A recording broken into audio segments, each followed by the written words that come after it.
Today, we're going to explore a fun and maybe a little frustrating topic.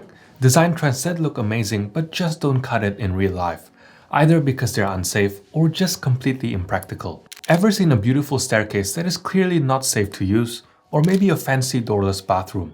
That is the kind of thing we're getting into today. First up, chandeliers over the bathtub. The ultimate I wanna feel like royalty while I soak move. But the thing is, unless you've got ceilings as high as Buckingham Palace, you're probably breaking some safety codes. Standard electrical code says your chandelier needs to be hung at least 8 feet. Yes, a whole 8 feet above the highest point of your tub. Seems a bit excessive to most, but it's a really important safety feature. Just in case, you slip and fall and accidentally grab a hold of a live light fixture. Now, unless you live in a mansion with cathedral ceilings, which, let's face it, not many people have, you're probably working with a lot less clearance. Yet somehow, I still see bathrooms where the chandelier is almost touching the bubble bath. And to make it worse, most of these lights aren't even moisture rated. Well, at least it will look good in your Instagram post for about 5 seconds, right? Now, in all seriousness, just as a quick note about the 8 feet rule. Be mindful that this does vary depending on where you live, so do proper research before installing anything. If you love the look of it, consider placing it outside the zones of danger. Hang it over a seating area or in the center of the bathroom, away from any direct contact with water. Alternatively, look for moisture-rated pendant lights or consider wall sconces with crystal or decorative elements to mimic the chandelier vibe safely. Now, on the topic of light fixtures, I want to talk about the bare light bulb trend. Specifically, those black wire pendant lights that seem to be everywhere. Yes, they give off a cool industrial vibe. Yes, they're available in all the stores, but their suitability as a main source of lighting, I'm not too sure about that one. There's a few reasons why. First of all, they're blinding. Stare at one of these for more than a second and you've probably burned a light bulb shaped image into your vision for the next minute. Why? Because the light isn't diffused at all. You're getting blasted by direct, unfiltered light, and it's even worse at nighttime. Then there's the shadow. It looks extremely unflattering on people and objects. Again, it's because they're not diffused or angled to function as task lighting, so it's essentially 360 degrees of direct light. And then there's Edison bulbs. I get it, they look cool and vintage, but again, the glare. It actually hurts to see those filaments. And last but not least, clear glass fixtures. It is pretty much the same thing, just with the extra step of having to clean the dust off the glass. Now, to be fair, these fixtures can look great as purely decorative lighting, so use it as an accent or mood lighting. Basically, lighting that is quite dim or is tucked away in the corner so you don't really interact with it that much. And then supplement it with other brighter lamps and light sources. Maybe consider diffused light with frosted glass or fabric shades for softer ambient lighting. For task areas like kitchens and bathrooms, add under cabinet lights or directional sconces to illuminate countertops and sinks. This way, you can enjoy a stylish look without sacrificing practicality. You've probably seen those ultra-modern floating stairs in some glossy design magazine or a minimalist home tour and thought, wow, that's stunning. And I agree, they really are when they're done well.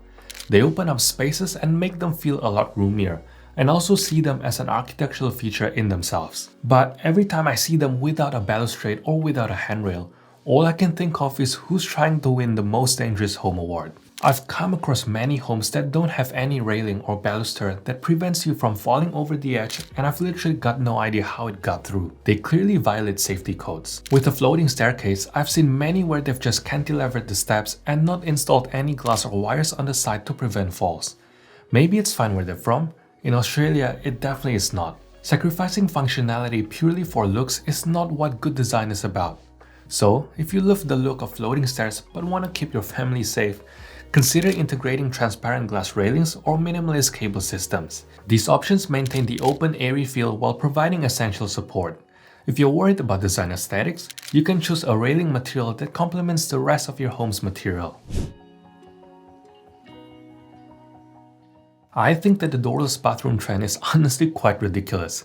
You know, the ones where there's a bathtub, toilet, shower, and vanity in the corner of the room like a showroom display. Unless it is in one of those funky high-end hotels or accommodation, where it is all part of the vibe. But in a regular home, it kind of feels just like a way for builders or developers to cut costs and then market it as the next big thing. It just doesn't seem functional at all. I mean, sure, I don't care if my partner watches me in the shower, but what about the smell?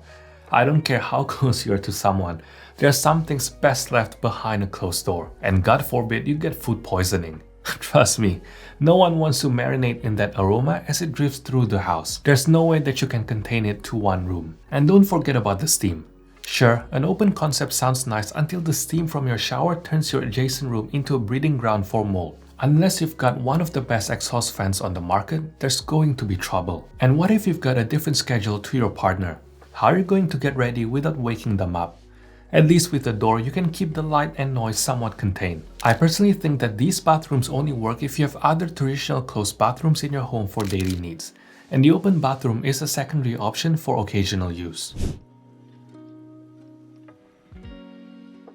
Next one is epoxy DIY countertops. Now I bet you've seen one of those TikToks where someone magically transforms their kitchen countertop with a bit of epoxy resin into something that looks like marble. Well, I hate to break it to you, but in real life, these countertops end up looking more like marble's cheap plastic cousin. Sure, it might look good on camera with the right angles and filters, but trust me, close up, you'll know it is not stone or marble. It looks cheap 95% of the time. This comes down to the fact that epoxy is basically glorified plastic, and just like plastic, it comes with many of the same problems. It will likely not wear well, especially against metals in the kitchen. And if you place a hot pan over it, it will likely melt or distort the finish because it is not heat resistant. And don't even get me started on how hard it is getting it looking like real marble. Unless you're Michelangelo reincarnated, hand painting marble veins is going to look more like a primary school art project than Italian luxury. Going for a plain white design might just pass for something sleek.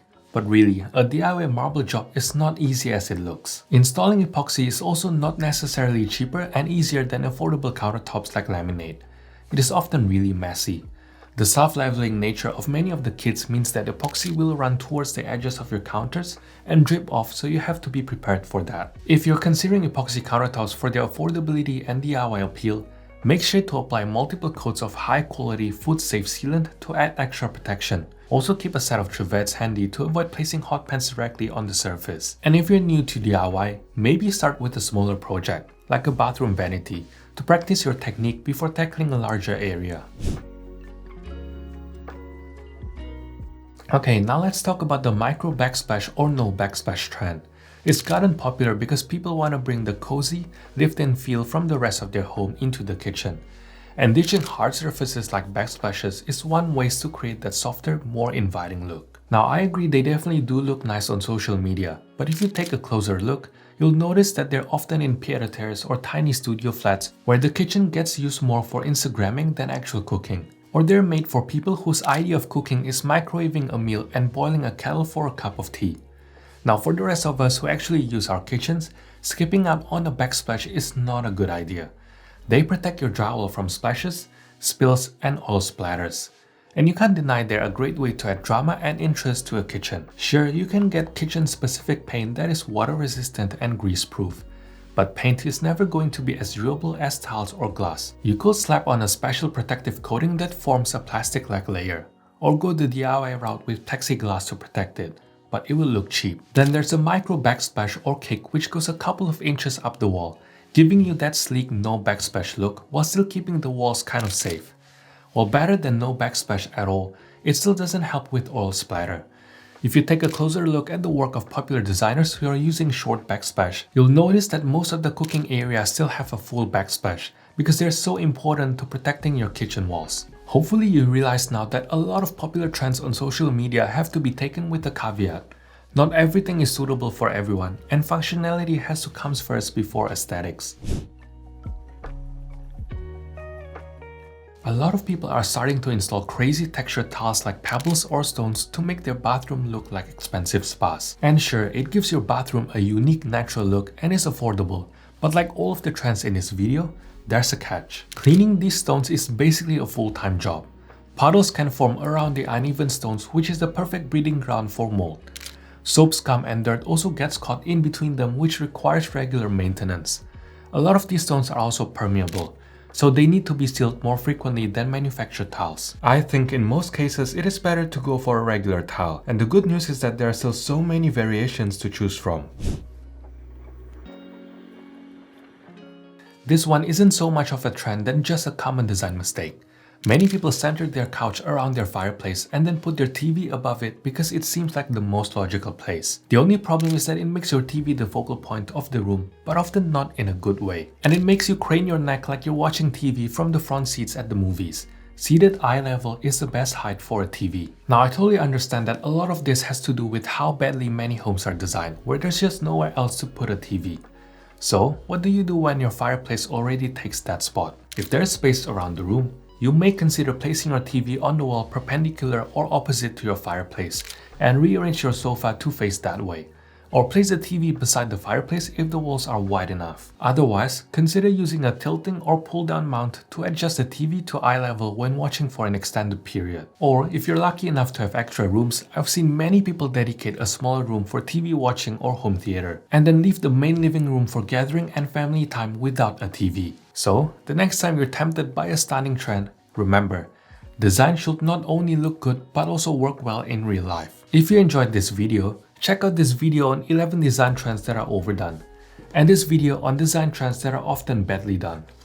Thanks for watching, and I'll see you in the next one.